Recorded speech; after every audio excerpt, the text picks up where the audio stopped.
ဗျာဒိတ်ကျမ်းခန်းကြီး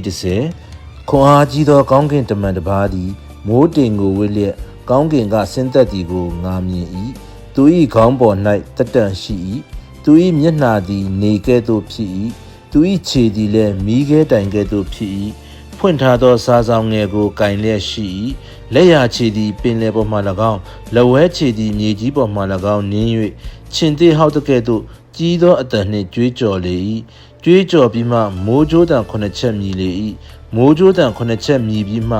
ငါသည်ရေးမှတ်မည်ဟုအားထုတ်သောကောင်းကင်မှထွက်သောအတန်ကမိုးကြိုးတံ9ချက်မြည်သောအရာကိုတစိမ့်ခတ်လော့မရေးမမှတ်နှင့်ဟုဆိုသည်ကိုငါကြား၏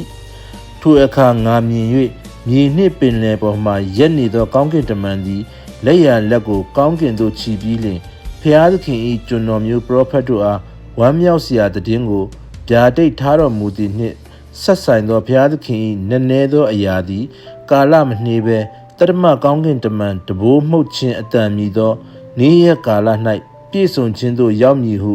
ကောင်းကင်မြေကြီးသမုဒ္ဒရာကို၎င်းအရရ၌ရှိသမျှတို့ကို၎င်းဖန်ဆင်း၍ကဘာအဆက်ဆက်အသက်ရှင်တော်မူသောသူကိုတိုင်တယ်၍ကျိန်ဆိုခြင်းကိုပြုလေ၏ငါကြားရသောကောင်းကင်အတန်သည်တဖန်ငါအားပြောသည်ကမြေနှင့်ပင်လယ်ပေါ်မှရက်နေသောကောင်းကင်တမန်၏လက်၌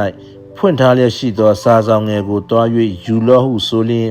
ငါသည်ကောင်းကင်တမန်ထံသို့တွား၍စာဆောင်ငယ်ကိုပေးပါဟုတောင်း၏သူကလည်းယူ၍စားလော့ဝမ်းကိုခါစေလိမ့်မည်သို့တော်လည်းပါဇက်၌ပြားရည်ကဲ့သို့ချိုလိမ့်မည်ဟုဆိုလျှင်ငါသည်စာဆောင်ကိုကောင်းကင်တမန်၏လက်မှယူ၍စား၏ပါဇက်၌ပြားရည်ကဲ့သို့ချို၏စားပြီးမှဝမ်း၌ခါ၏ကောင်းကင်တမန်ကလည်းတင်သည်အသီးသီးဘာသာစကားကိုပြောသော